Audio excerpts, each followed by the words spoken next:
بسم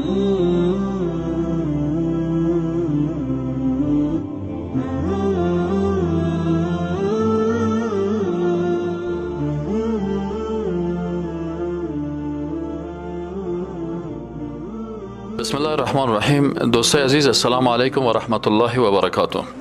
بعضی از سنت هایی هست که این سنت ها به نام سنن منسیه، یعنی سنت هایی که ایره باید مسلمان ها مراعات میکنن لکن فراموش شده. یکی از این سنت ها المشی حافیان، یعنی پای برهنه حرکت کردن. خب که دیگه چی حکمت است برای صحت انسان چقدر مفید است. رسول اکرم صلی الله علیه و سلم در یک حدیث شریفی که عبدالله ابن بریده ابن حسیب اسلمی میگه که کان النبی صلی الله علیه و سلم یأمرنا ان نحتفی احیانا، میگه رسول اکرم صلی الله علیه و سلم ما را عمل میکرد که در بعضی حالات ما بدون یعنی پای برهنه پیاده‌روی بکنیم.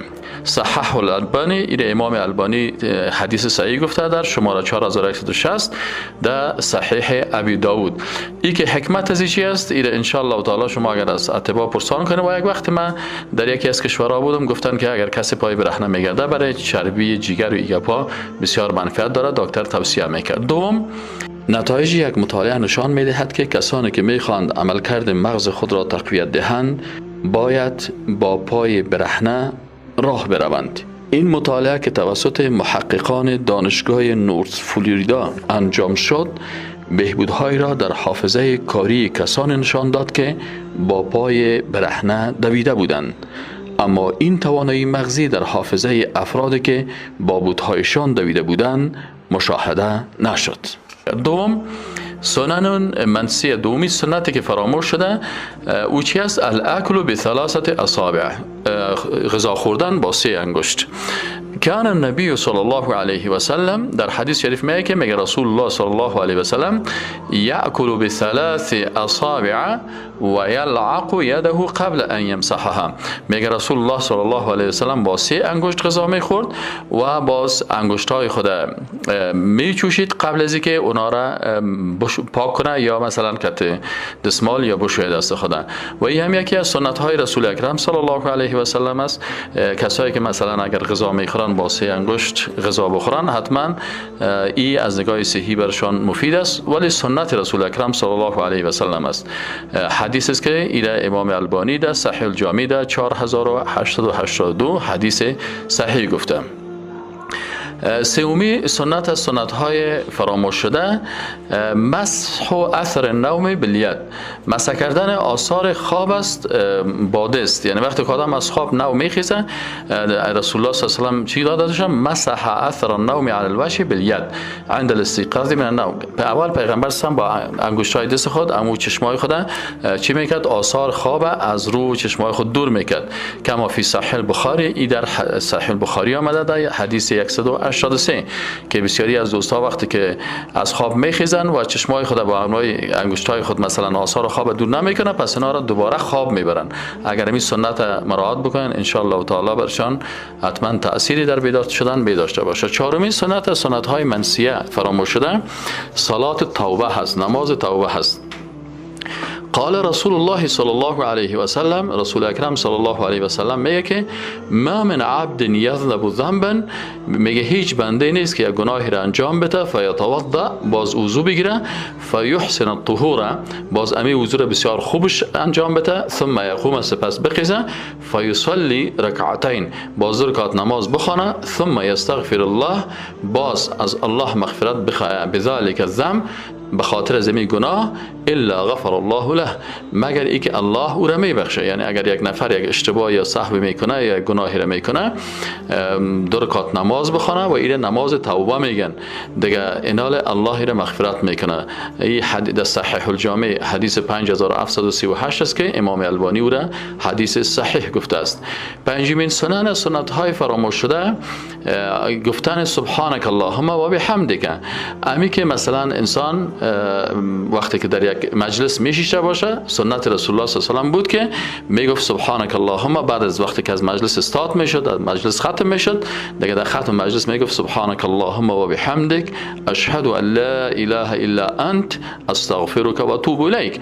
این هم یکی از سنت هایی است که فراموش شده و بسیاری کسا هستن وقتی که از مجلسشان ختم میشن چیزای دیگه را میکنن که یا هیچ انجام نمیتن و یا شاید دعاهایی بکنن که او به سنت برابر نیست. اما سنتی است که وقتی انسان مجلس ختم شد بگه سبحانك اللهم و بحمدک اشهد ان لا اله الا انت استغفرك و اتوب الیک بعد القيام من المجلس و بعد قراءة القرآن و بعد الصلاة. سه سه جای است، بعد از ختم مجلس، بعد از قرائت قرآن و بعد از نماز. ما شما بخیر فراموش شده. ایده الترغیب و ترهیب در جلد 2 صفحه 338 است، اسنادش هم صحیح می باشه.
یکی از ششمی سنت از سنت های فراموش شده پوشاندن ظرف است در شب. قال صلی الله علیه و سلم، میگه رسول الله صلی الله علیه و سلم گفت غط الاناء و اوک السقا، شما بپوشانین امو ظرف غذایتان را و بسته بکنین امو ظرفی که در اونجا آب است. فان فی السنه لیلة ینزل فیها وبا، یعنی در یک سال یک شب است که در او شب وبا نازل میشه، یعنی یک مرض خطرناک. لا یمر باناء لیس علیه غطاء او سقاء لیس علیه بکا، میگه امی وبا تیر نمیشه به یک ظرفی که او پوش نشده باشه، ظرف آب دانش بسته نشده باشه، الا نزل فیه من ذلک الوبا، امی مرض یا امی وبا در اینمی ظرف میاد که یعنی فردا که وقت غذا میخورن اینا به این مرض مبتلا میشن. یعنی خلاصه ای که یکی از سنت هایی است که وقتی که کسی ظرف آب داره یا ظرف غذا داره باید امو ظرف آب و ظرف غذا را چی کنه؟ سرش بسته بکنه. رواه مسلم، حدیث صحیح مسلم است 2014. هفتمین سنت از سنت های فراموش شده مسواک است. عن ابی هریره رضی الله عنه، ابو هریره رضی الله عنه میگه که ان النبی صلی الله علیه و سلم قال، میگه رسول الله صلی الله علیه و سلم فرمود لولا ان اشق علی امتی، میگه اگر سختی نمیشد بالای امت ما لامرتهم بالسواک عند کل صلاه، میگه ما اونا را امر میکردم که مسواک بزنن در وقت هر نماز. پس در وقت هر نماز که مثلا اگر کس مسواک بزنه تقریبا روزانه 5 مرتبه مسواک میشه که متاسفانه این سنت هم فراموش شده. رواه البخاری، این امام بخاری روایت کرده در جلد 2 صفحه 229. هشتمین سنت از سنت های فراموش شده الاستئذان قبل دخول 3، اجازه خواستن پیش از اینکه در خانه یک کس داخل شه 3 مرتبه. حالا بسیاری کسا دروازه باز باشه در اتاق داخل میشه، مثلا در اتاق داخل میشه یا در خانه داخل میشه، اینمی سنت مراعات نمیکنه که 3 مرتبه تق تق بزنه که اجازه هست ما در خانه تو داخل شم یا نشم. بسیاری وقتا شاید یک نفر برهنه باشه و حالت باشه که نخواه که مردم رو ببینن. سعی کنین رسول اکرم صلی الله علیه و چی میگه؟ عن ابی موسی الاشعری رضی الله عنه، ابی موسی الاشعری رضی الله عنه صحابی مبارک چی میگه؟ میگه ان رسول الله صلی الله علیه و سلم قال، میگه رسول الله صلی الله علیه و سلم گفت الاستئذان 3، اجازه خواستن 3 مرتبه است که اگه پشت دروازه شما میرین 3 دفعه باید چی کنین؟ اجازه بخواین، تق تق بزنین. فاین اذن لك، اگر برات اجازه داد دروازه را باز کرد خوب، و الا فرجع، خلاص وقتی که دروازه را باز نکرد برو په خیر. یگانه که صاحب آنقدر خصوصا در وقت زنگ زدن که یک 50 دفعه بر زنگ میزنه که سر نماز هم هستی، این باید در زنگ زدن هم مراعات شود که وقتی یک دفعه زنگ زدی جواب نداد خلاص دیگه. صححه الالبانی، این امام البانی صحیح گفته در صحیح ترمذی حدیث 2690. نومی سنت از سنت های فراموش شده صلات رکعتین عند الخروج من المنزل و عند الدخول. سبحان الله، این هیچ کس عمل نمیکنه در این وقت. خواندن 2 رکعت نماز پیش از خارج شدن از منزل از خانه و وقتی که به خانه تان میرسین، این سنت است. قال رسول الله صلی الله علیه و سلم، میگه رسول گرامی اسلام صلی الله علیه و سلم میگه که اذا خرجت من منزلك، وقتی که از خانه خارج شدی، فصلی رکعتین یمنعانک من مخرج السوء، میگه وقتی که از خانه میخواستی خارج شوی 2 رکعت نماز بخوان. این 2 رکعت نماز تو را از اونمو حالات زشت و بد حفظ میکنه. و اذا دخلت الى منزلك، و رسول الله صلی الله علیه و میگه که وقتی به خانه تان داخل شدین، فصلی رکعتین، 2 رکعت نماز بخوان، یمنعانک من مدخل السوء، تو را منع میکنه از امو چیزهایی که بدیها که در خانه تو داخل میشه. این هم حدیث صحیح است. صححه الالبانی، امام البانی را در 1323 در سلسله صحیحه حدیث صحیح بیان کرده. 10 سنت از سنت های فراموش شده التردید خلف المؤذن. بسیاری وقتا مؤذن آذان میته و هیچ کس امو جواب آذان نمیته، این سنت هم فراموش شده. التا گپ میزنن. قال رسول الله صلی الله علیه و سلم، میگه رسول الله صلی الله علیه و سلم گفت من قال حين يسمع النداء، کسی که در زمانی که آذان بشنوه چی بگه؟ اللهم رب هذه الدعوة التامة والصلاة القائمة آت محمدا الوسيلة والفضيلة وابعثه مقاما محمودا الذي وعدته. اگر اینم قدر بگه این الفاظ دیگه شه باز مردم از دل خود جور کردن، اما سنت می هست که اللهم رب هذه الدعوة التامة والصلاة القائمة آت محمدا الوسيلة والفضيلة وابعثه مقاما محمودا الذي وعدته. باز اینجا چی میگه؟ در آخرش رسول الله میگه که حلت له شفاعت یوم القیامه، حلال میشه برای شفاعت من در روز قیامت است. یعنی در وقت آذان اول باید آدم کلمات آذان را تکرار بکنه و در ختمش امی دعا را بخونه. حدیث چی است؟ حدیث صحیح بخاری است 4719.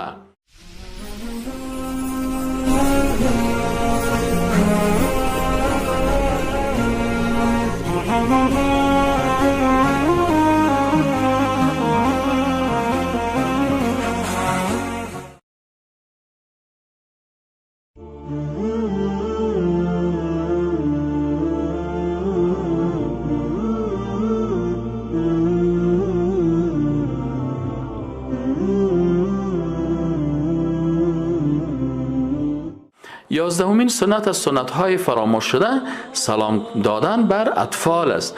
بسیاری کسا مثلا تیر میشن وقتی که یک جماعت از جوانا و نوجوانا هستن 6 تا اطفال هستن بر از اونها سلام نمیتن، در حالی که السلام علی الصبیان رسول الله صلی الله علیه و سلم به اینمی اطفال هم سلام میداد، یک نوع بر از اونها تربیه میشه. عن انس بن مالک رضی الله عنه، انس بن مالک رضی الله عنه میگه که ان رسول الله صلی الله علیه و سلم مر علی غلمان فسلم علیهم، میگه رسول الله صلی الله علیه و سلم به یک جماعتی از اطفال یا نوجوانا مرور کردن، پس رسول الله صلی الله علیه و سلم به اونا سلام دادن، برشان گفت که السلام علیکم. حدیث صحیح مسلم است، حدیث شماره 21 2168. از جمله سنت های فراموش شده دیگه سنت چی است؟ اذکار الصعود و النزول. و بسیاری وقتا ما و شما مثلا در یک بلندی بالا میشیم، در یک تپه بالا میشیم و یا پایین میشیم در یک منطقه، اینی چی است؟ قال رسول الله صلی الله علیه و سلم کنا اذا صعدنا کبرنا. یکی چی میگه رسول الله صلی وقتی که در زمان رسول اصحاب قسم میکنن، میگه وقتی که ما در یک جای بلند میشدیم کبرنا، میگفتیم الله اکبر. شما در زینه بالا میشین، شما مثلا در یک تپه بالا میشین، شما در یک منزل بالا میشین، باید بگین الله اکبر. و اذا نزلنا، و وقتی که ما پایین میشدیم سبحنا، میگفتیم سبحان الله. حدیث صحیح بخاری 2993. 13مین سنت فراموش شده السلام علی من عرفت و من لم تعرف. در عصر رسول الله این قسمی نبود که کسایی را بشناسن او را سلام بدن، کسایی را که نشناسن سلام ندن. حال متاسفانه همین قسم شدن، هر کس را میشناسن برش سلام میتن و هر کس را نمیشناسه برش سلام نمیتن. در حالی که عن عبدالله ابن عمر رضی الله عنهما میگه که ان رجلا سأل النبی صلی الله علیه و سلم، میگه یک شخصی از رسول الله پرسان کرد ای الاسلام خیر، کدام اسلام خوب است، یعنی همین مسلمانی کی بسیار خوب مسلمانی است؟ قال، میگه رسول الله صلی الله علیه و گفت که تطعم الطعام، که برای دیگران غذا بدی، و تقرأ السلام علی من عرفت و من لم تعرف، که تو سلام بدی خواه کس را بشناسی یا نشناسی. در هر کس روبروی تو میشه برش سلام باید بدی، پشت از این نگردی که میشناسم یا نمیشناسم. این هم حدیث ابو داود است و این شیخ البانی در صحیح ابو داود در حدیث 5194 در جمله احادیث صحیحه ذکر کرده. 14مین سنت فراموش شده که است الجلوس و عند الشرب است، که بسیاری کسا صدقایی آب می نوشند. غلط است. نشستن در واده آب نوشیدن است. عن انس رضی الله عنه، انس رضی الله عنه میگه که عن النبی صلی الله علیه و سلم انه نهى عن یشرب الرجل قائما، میگه رسول الله صلی الله علیه و منع کرد که یک شخص استاده آب بنوشه. قال قتاده رضی الله عنه میگه فقلنا فالاكل، میگه ما گفتیم خیر خوردن چطور؟ فقال ذاك اشر و اخبث، این شریرتر و خبیثتر است که یک نفر چی کنه؟ استاده غذا بخوره، که متاسفانه سیستم‌های اروپایی و غربی در بین مسلمان‌ها مروج شده. 15مین سنت از سنت‌های فراموش شده چی است؟ التفل علی اليسار ثلاثا عند الوسوسه فی الصلاة، میگه چی است؟ امو آب دهن انداختن یا تف کردن وقتی که در نماز اگر شما را شیطان وسوسه کرد. ان عثمان ابن ابی العاص اتى النبی صلی الله علیه و سلم، میگه عثمان پسر ابی العاص رضی الله عنه پیش رسول الله صلی الله علیه و سلم آمد. فقال یا رسول الله، برش گفت که ای رسول الله صلی الله علیه و سلم ان الشیطان قد حال بینی و بین صلاتی و قراءتی، گفت شیطان حائل واقع شد، یعنی مانع واقع شد بین ما و بین نماز ما، یعنی مرا وسوسه کرد و در وقت قرائت ما یلبسها علی، که همین نماز مرا سیبم تو گرد وقت میکرد، همین قرائت بر ما بیخیام تو چیز کرد که ما شیطان وسوسه ایم کرد که حتی فکر کردم خدام چی خواندیم چی نخواندیم. فقال رسول الله صلی الله علیه و سلم، میگه رسول الله صلی الله علیه و سلم گفت که ذاک شیطان، گفت که یک شیطان است یقال له خنزب، نام از این خنزب خان است. فهمیدین؟ این شیطان. فاذا احسسته، وقتی که امی احساس کرده که خنزب خان تو در امی نماز چی کرده؟ وسوسه کرده. فتعوذ بالله من، پس با الله از او پناه بجوی. وطفل علی یسارک ثلاثا، و به طرف چپت 3 مرتبه آب دهن بریز. فقال فعلت ذلك، می صحابی مبارک میگه که من این کار کردم. فاذهبه الله عنی، الله می وسوسه را از قلب من دور کرد. حدیث صحیح مسلم است 2203.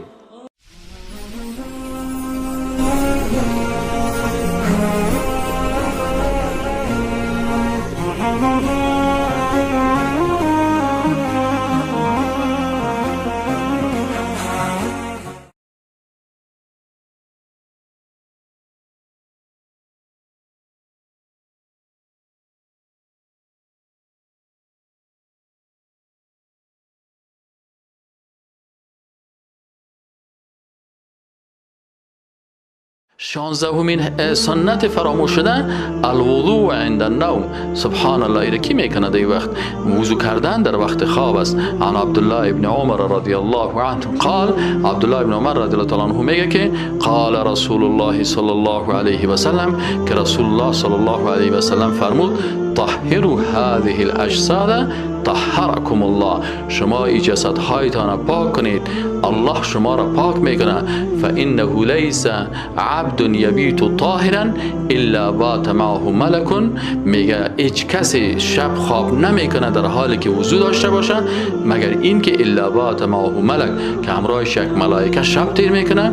فی شعاره، در کنارش لا ينقلب ساعه من الليل، که در هیچ ساعت شب همین نفر که به وضو خواب کرده پهلو دور نمیته الا مگر قال که ملک برش میگه اللهم اغفر لعبدك فانه بات طاهرا، پروردگارا ای بنده تا ببخش این شب چی کرده پاک خواب شب تیر کرده. سبحان الله. الالبانی صحیح الجامع، امام البانی در صحیح الجامع حدیث 3936 است. 17مین سنت از سنت های فراموش شده الابتسام، تبسم است. قال رسول الله صلی الله علیه و سلم، میگه رسول الله صلی الله علیه و سلم گفت لا تحقرن من المعروف شیئا، از نیکی ها هیچ چیز حقیر فکر نکو، ولو ان تلقى اخاک بوجه طلق، حتی اگر تو بتانی امو برادرت با پیشانی باز با ابتسام تو چی کنی ملاقات کنی. سبحان الله. بسیاری کساست که میگه سلام علیکم میگن مثل که کت جنگ میکنن در پیشانیش 1111 نوشته است. این حدیث چی است؟ صحیح مسلم 2626. باز خدا بسیار دیندارم میگیرن، بسیار بد اخلاق هم هستن. 18می سنتی که فراموش شده الصلاة فی النعال، نماز خواندن همراه بت‌ها. قال رسول الله صلی الله علیه و سلم، میگه رسول الله صلی الله علیه و سلم گفت خالف الیهود، شما با یهود مخالفت کنین، فانهم لا یصلون فی نعالهم ولا خفافهم، میگه یهودیا با امرای از امو بت‌ها و امو پاپوش های خود نماز نمیخوانند، شما به امرای بت و پاپوشتان چه کنین نماز بخوانین در بعض حالات. حدیث ابو داود است و امام البانی در صحیح ابو داود در 652 حدیث صحیح بیان کرده.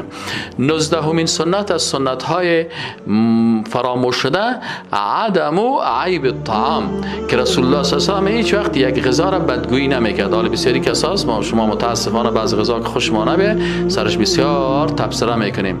چی میگه؟ میگه ما آب رسول الله صلی الله علیه و سلم طعاما قط، میگه هیچ وقت رسول الله صلی الله علیه و سلم هیچ غذا را بد نمیگفت. کان اذا اشتهى شیئا اکله، وقتی که یک چیز اشتهاش میورد میخورد، و ان کرهه ترکه، وقتی که بعدش میامد نمیخورد. اما عیب نمیکرد که هیچ از شوله پخته کردین، بانجان پخته کردین، که کچالو پخته کردین، این بسیار بد است. این مخالف سنت است. صحیح مسلم میگه در حدیث 2064. 20مین سنت از سنت های منسیه الدعاء بعد الاذان، دعا کردن بعد از اذان است. من قال حين يسمع المؤذن، کسی که میگه بگویه که وقتی که مؤذن میگه و ان اشهد ان لا اله الا الله وحده لا شریک له و اشهد ان محمدا عبده و رسوله، این باید بگه رضیت بالله ربا و بمحمد رسولا و بالاسلام دینا غفر له ما تقدم من ذنبه. اگه کسی رو بگه گناه های قبلیش میشه بخشیده میشه. این هم در صحیح الجامع 6422 این امام البانی این از حدیث صحیح گفته. و السلام علیکم و رحمت الله و برکاته.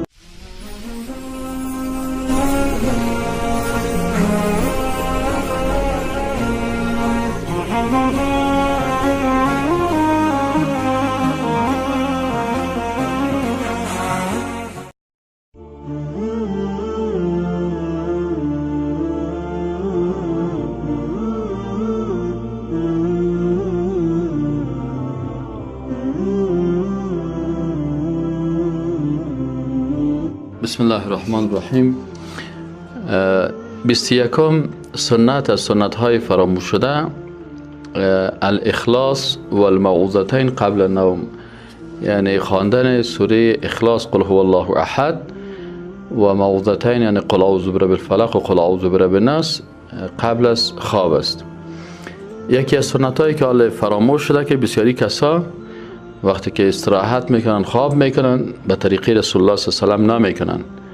چرا؟ در حدیث شریف میگه که ان النبی صلی الله علیه و سلم، میگه رسول الله صلی الله علیه و سلم کان اذا آوى الى فراشه، وقتی که رسول الله صلی الله علیه و سلم به بستر خوابشان میرفتن کل لیلت، یعنی هر شب وقتی که به بستر خوابشان میرفتن جمع کفیه، اما کفای دست خود جمع میکردن، ثم نفس فیهما و در اونا دم میکردن، فقرأ فیهما در امی کفهای دست خود چی را میخواندن؟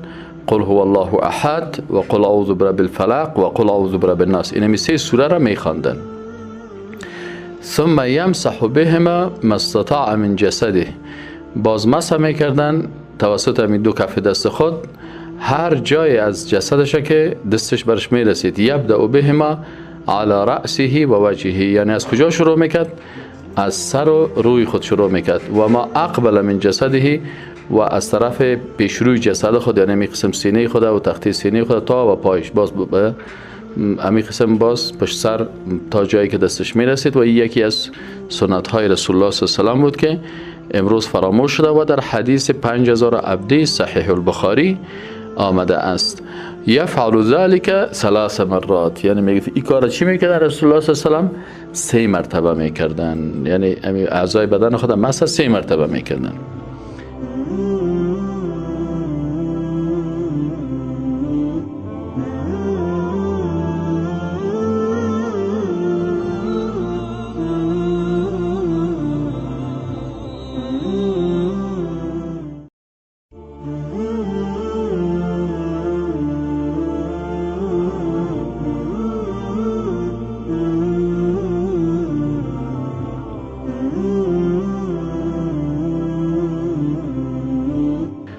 دیگه از جمله سنت های فراموش شده 22م سنت صلات الضحی هست، نماز چاشت.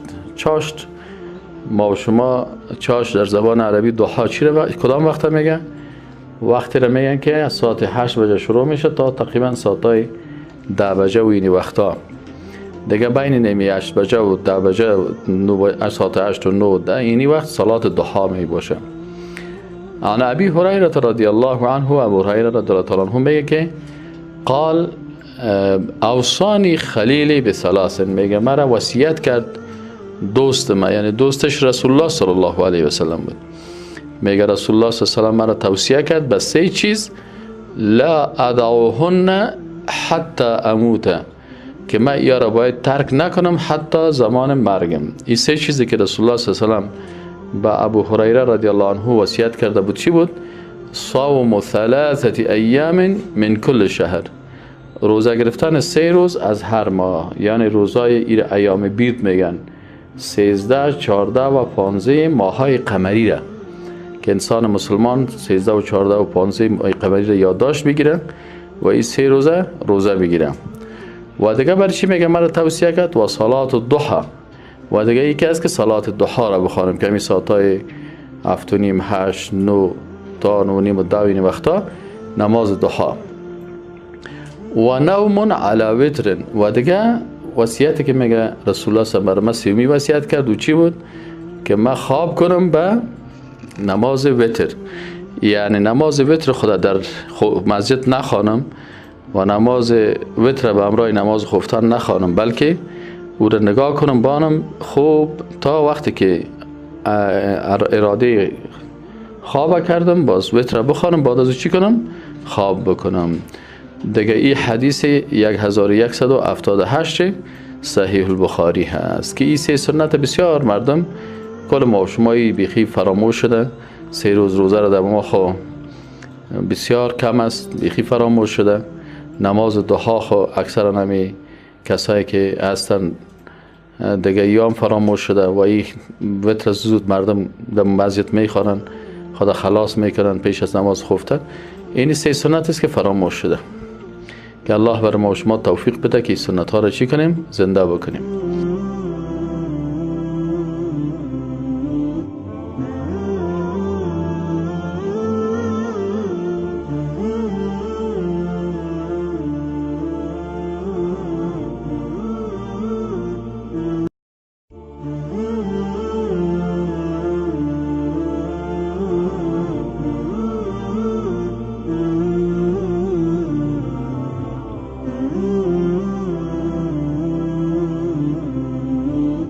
بیست و سوم سنت از سنت های فراموش شده البدء بالوضوء عند الاغتسال، که پیش از غسل باید وضو بکنیم. یعنی حال فعلا بسیار مردم از وقتی که می شاوری گپا برآمده که می شاور که شروع کرد دیگه فرق سر شاور دیگه آمده میره، در حالی که رسول اکرم صلی الله علیه و سلم پیش از اینکه غسل بکنه وضو می گرفت. در حدیث شریف می حدیث صحیح نسائی است نمبر 247 حدیث نسائی است و امام البانی هم گفته که حدیث صحیح است. ان النبی صلی الله علیه و سلم کان اذا اغتسل من الجنابه میگه رسول الله صلی الله علیه و سلم وقتی که غسل جنابت میکردن بدأ فغسل یدیه، اول دستای خود میشستن، ثم توضأ كما يتوضأ للصلاة، باز وضو میگرفت اونمو قسم وضوعی که برای نماز میگرفت.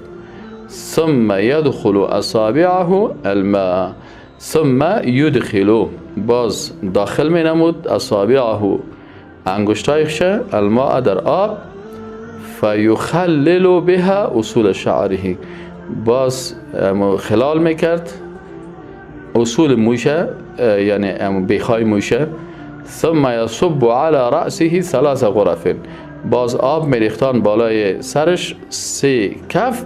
ثم يفيض الماء على جسده كله، باز آب بالای تمام جسدش می انداخت.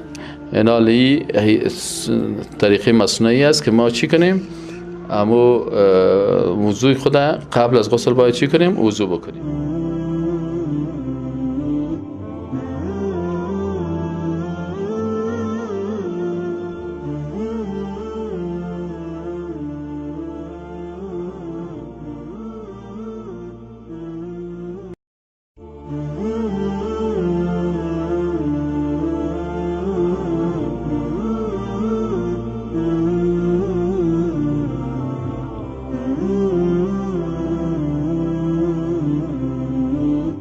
چهارم حدیث از احادیث یا از سنت های فراموش شده، دعا و لبس الثوب الجدید، دعای پوشیدن لباس جدید است. یعنی انسان یک لباس جدید می پوشه دیگه باید کدام دعا را بخونه؟ میگه کان رسول الله صلی الله علیه و سلم، میگه رسول الله صلی الله علیه و سلم عادت داشت اذا استجد ثوبا، وقتی که لباس خود جدید میکرد یعنی لباس جدید می پوشید، سماه باسمه، بازو را به نامش می گرفت، عمامه لنگی یا قمیصا یا پیراهن او رداء یا قدیفه. ثم یقول، باز می گفت اللهم لك الحمد، پروردگارا بر تو حمد هستن که سوتنیه که ایره بر ما پوشانیدی، اسألک خیره و خیر ما صنع له، پروردگارا من خیر از این سوال میکنم و خیر آنچه که به خاطر ازی ساخته شده است. و اعوذ بک من شره، و ما پناه میبرم از شر اینمی لباس ها، و شر ما صنع له، و شر آن چیزی که ای برش چی شده؟ ساخته شده هست. یکی از سنت هایی است که فراموش شده که بسیاری کسا لباس میپوشند و این حدیث ما فکر نمی کنم که بسیار از مسلمان ها یاد داشته باشن یا دعا را خوانده باشه که الله توفیق نصیب بکنه. حدیث صحیح ترمذی هست 1767 و امام البانی گفته حدیث صحیح هست.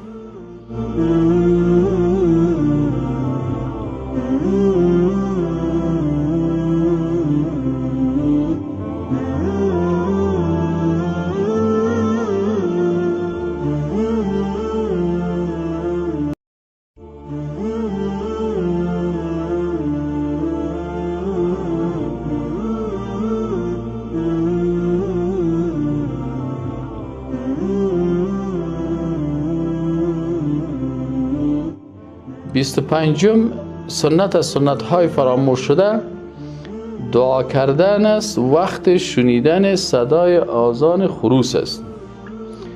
در حدیث شریف می حدیث صحیح البخاری هست 3303 رسول الله صلی الله علیه و آله میگه اذا سمعتم سیاح الدیکه، وقتی که شما صدای خروس شنیدین فاسألوا الله من فضله، الله را از فضیلتش سوال بکنین، فانها رأت ملکا، میگی ملائکی را دیده.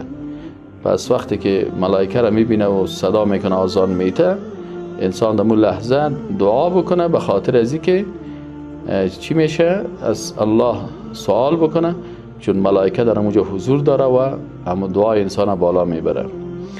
و اذا سمعتم نهیق الحمار، وقتی که صدای خر شنیدین مرکبه، فتعوذ بالله من الشیطان، شما از الله از شیطان به الله پناه بجوین، فانه رأى شیطانا، چرا ای شیطانی را میبینه.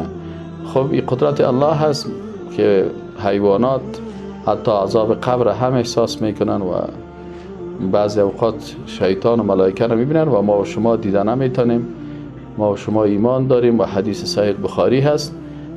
انسان مسلمان کوشش کنه که همین سنت ها را زنده بکنه.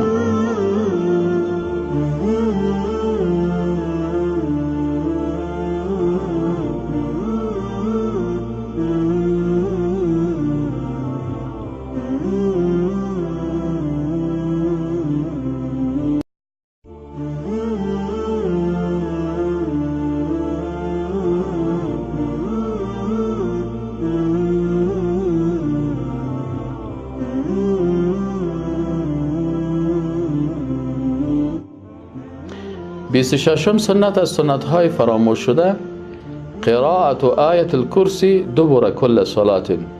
خواندن آیت کرسی هست بعد از هر نماز.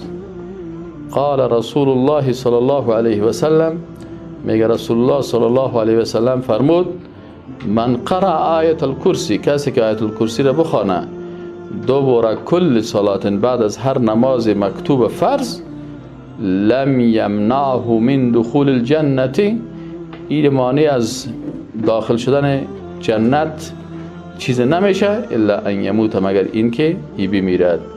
یعنی دروازه های جنت برازی چی میکنه؟ باز میکنه. در صحیح الجامع 6464 حدیث است.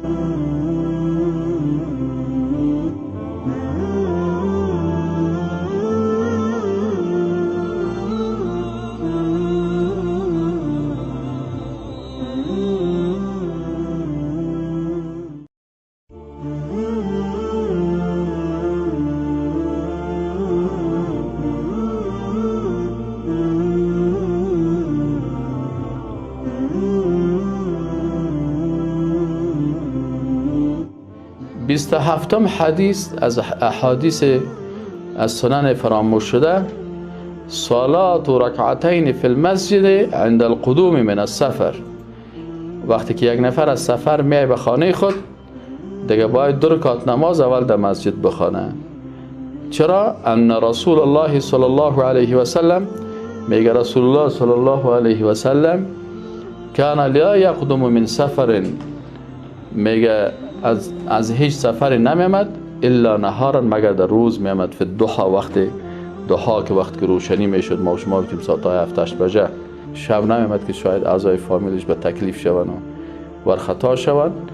فاذا قدم، وقتی که میامد از سفر، بدأ بالمسجد، اول میره به مسجد. فصلى فيه رکعتین، باز 2 رکعت نماز در اونجا میخواند در مسجد. ثم جلس فيه، باز در مسجد یک چند دقیقه میشیشت. حدیث صحیح مسلم است 716. و ای والله علم یکی از خوبیایشی است که بعضی اوقات خانم ها وقتی که شوهرشان در سفر باشن اما لباس خراب می داشته باشن یا مثلا بدنشان آمادگی نمی داشته باشن، دیگه نالی که از سفر می، اگر مستقیما به خانه خود در حالت خرابش می بینه، شاید از او کراهیت پیدا کنه. پس اگر این سنت رسول الله صلی الله علیه و تطبیق بکنه، اول در مسجد بره و اونا خبرش می شدن، باز بعد از او به خانه می رفتن، اعضای خانواده هم آمادگی خود می داشته باشن.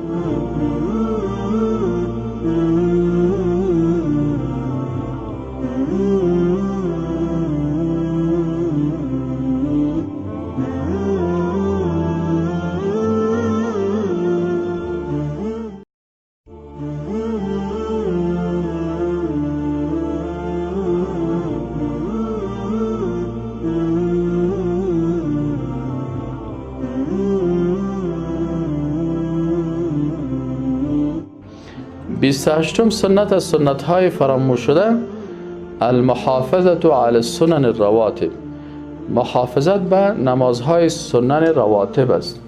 سنن رواتب همون سنت هایی است که در شبانه روز خوانده میشه، 12 رکعت است.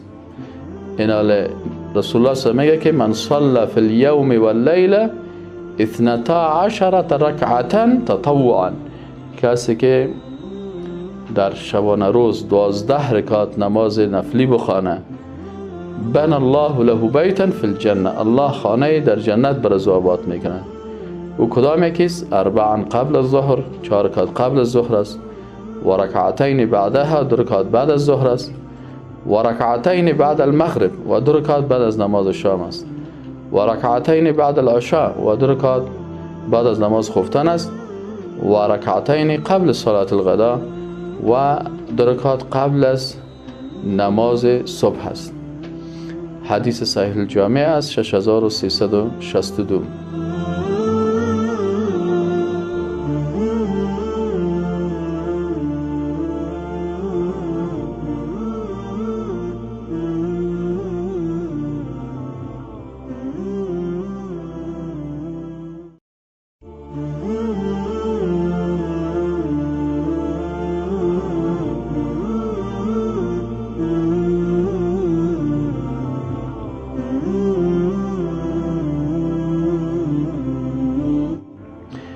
بیست و نهم سنت از سنت های فراموش شده، تغییر الشیب و تجنب السواد.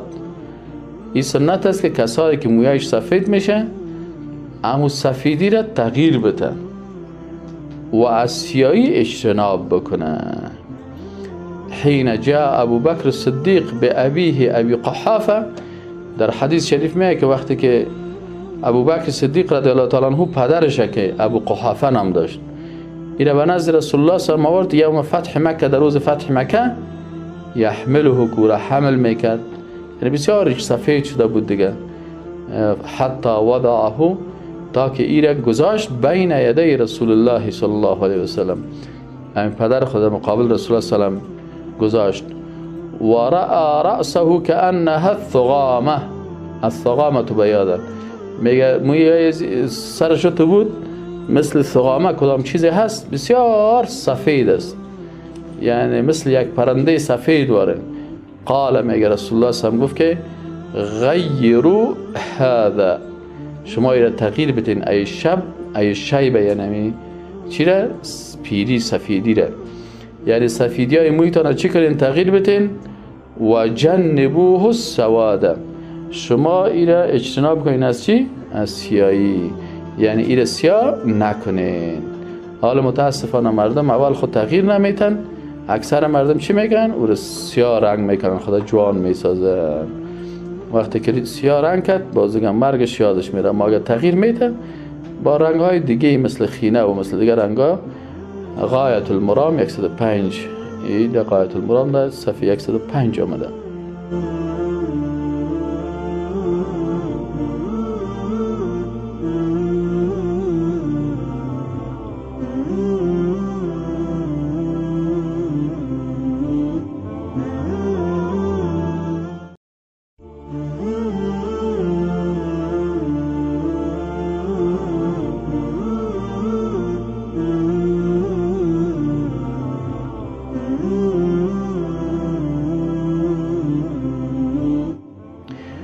از جمله سنت های فراموش شده 30مین سنت چی است؟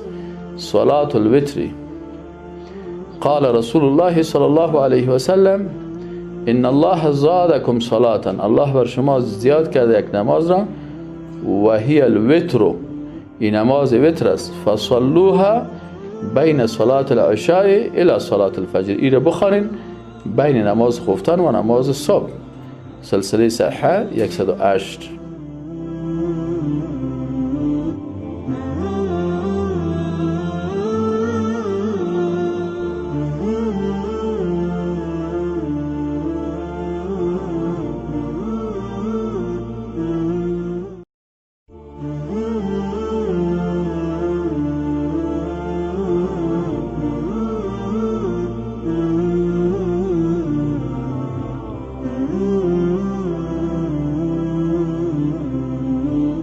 یکم سنن منسیه چی است؟ عدم و افراد یوم الجمعه بالصوم، که باید نماز جمعه روزه نگیریم.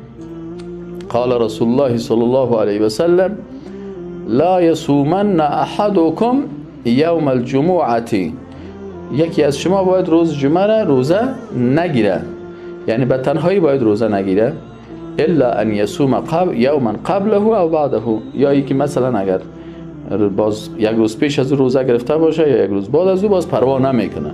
اما تنها روز جمعه را به روزه باید روزه نگیرین، چرا روز جمعه روز عید مؤمنین است. صحیح الجامع حدیث 7730.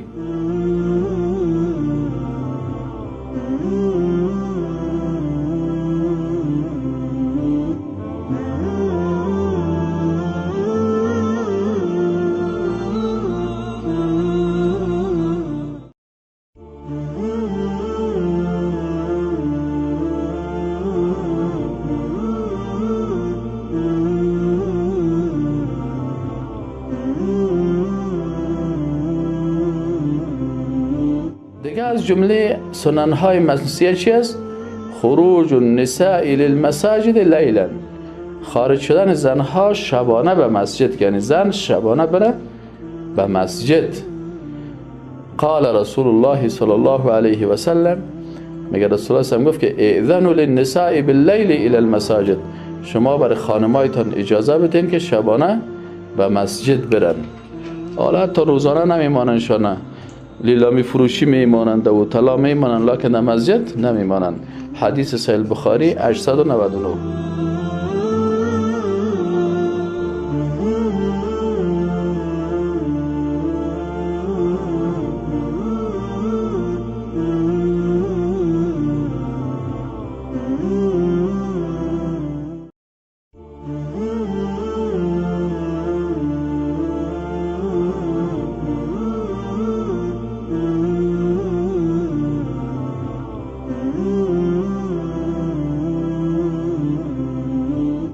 سوم سنت از سنت های فراموش شده، استحباب المضمضه بعد شرب اللبن و نحوه. میگه مزمزه کردن از بعد از نوشیدن شیر و چیزهایی که مثل از این است. ان النبی صلی الله علیه و سلم شرب لبنا، میگه رسول الله صلی الله علیه و سلم شیر نوشیدن، فدعا بماء، آب خواست، فمضمضه، بازو را مزمزه کرد، و قال این له دسما، گفت که چی داره؟ چربی داره. پس باید انسان دانخته چی کنه؟ مزمزه بکنه. صحیح ترمذی حدیث نمبر 89.